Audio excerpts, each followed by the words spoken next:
In today's video, we're going to be talking about ground rods. Ground rods are a very specific type of way we can set up a system that allows us not to complete the circuit all the way around your home. Ground rods are only available in certain areas in the Houston area where we can actually make contact with the mineral table that is underground.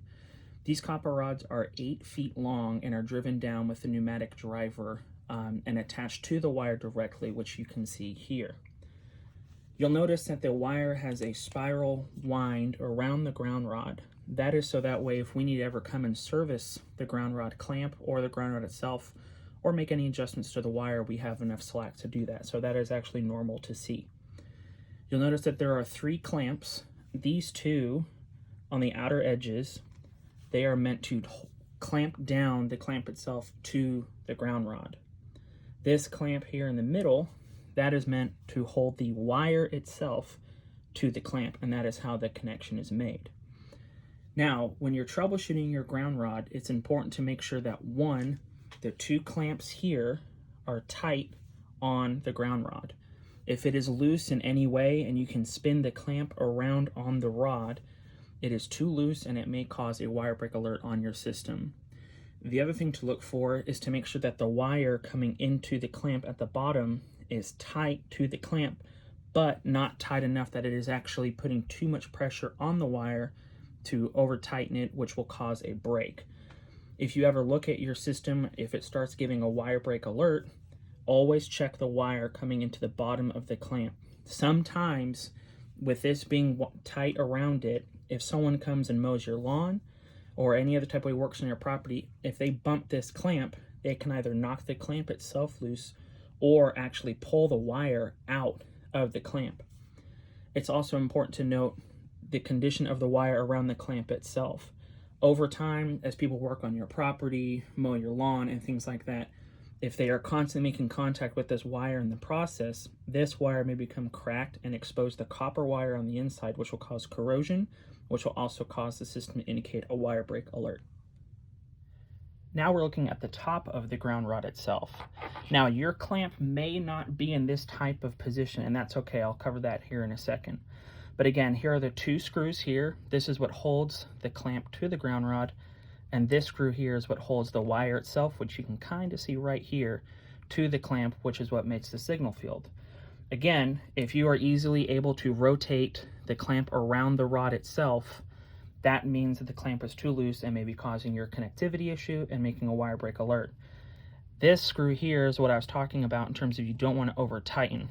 If you begin to over tighten this screw, it will start to put too much pressure on the wire on the inside and cause it to break over time. So for example, we just over tightened it right there. I'm going to unscrew this, remove this wire, and show you how it's clamping too hard on the wire. Now, for right now, that's not really a big deal, but over time, as moisture and soil makes contact with this copper, it will go to the path of least resistance, which will be this flattened part right here, and will cause the break in the wire. Now, if you do ever come back out to your system and this wire is either detached or is broken in any way, see how easily I can break it right there because it was flattened. What you'll want to do in order to make the connection, get a pair of wire cutters and make a clean connection off there. So cut off the end and pull the coating off to expose the copper.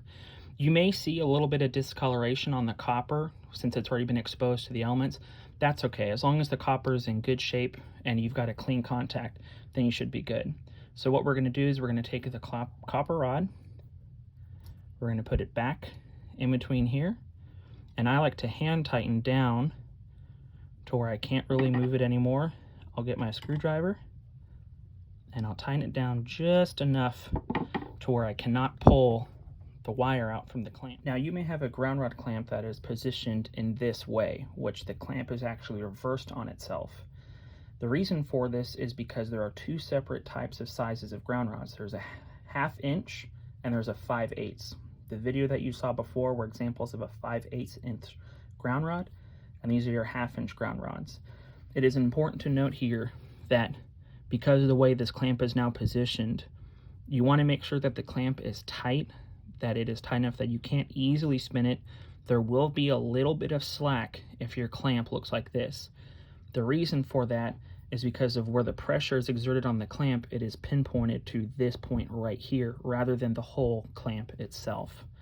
So as you start to tighten down on it, again, you just want to make sure it is tight enough that you can't easily rotate it. Right there is good. The reason why you want to be careful as you over tighten these rods is if you start to go too much and you start to tighten down a lot,